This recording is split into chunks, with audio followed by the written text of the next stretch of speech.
Heading Botad શહેરના ડાકણિયા રોડની દૂધ ડેરીમાં કના દરોડાથી ખળભળાટ, શંકાસ્પદ પાવડરનો જથ્થો ઝડપાયો. દૂધમાં ભેળસેળની બાતમીના આધારે વહેલી સવારથી તપાસનો ધમધમાટ, ફૂડ એન્ડ ડ્રગ્સ વિભાગની ટીમ પણ દોડી આવી.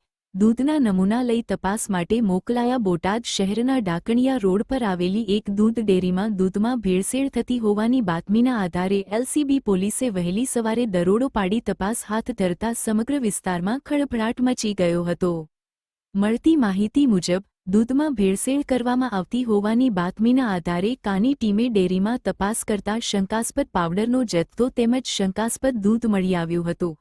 પોલીસની કાર્યવાહીથી દૂધના વ્યવસાય સાથે સંકળાયેલા વર્તુળોમાં પણ ચકચાર ફેલાઈ હતી. તપાસ દરમિયાન શંકાસ્પદ સામગ્રી મળી આવતા એલસીબી પોલીસે તાત્કાલિક ફૂડ એન્ડ ડ્રગ્સ વિભાગને જાણ કરી હતી. જાણ થતાં ફૂડ એન્ડ ડ્રગ્સ વિભાગની ટીમ બોટાદ દોડી આવી હતી અને ડેરીમાંથી દૂધના નમૂના લઈ જરૂરી કાર્યવાહી હાથ ધરી હતી.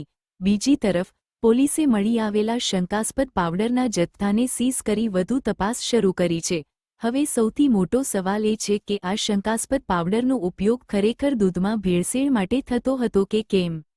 દૂધના લેવામાં આવેલા નમૂનાઓનો લેબોરેટરી રિપોર્ટ આવ્યા બાદ જ દૂધમાં ખરેખર ભેળસેળ કરવામાં આવી હતી કે નહીં અને દૂધ માનવ વપરાશ માટે યોગ્ય હતું કે નહીં તે સ્પષ્ટ થશે.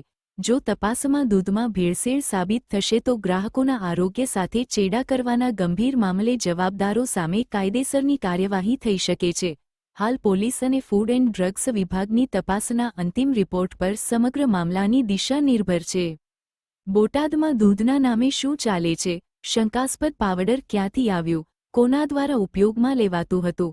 અને દૂધમાં ખરેખર ભેળસેળ થતી હતી કે નહીં?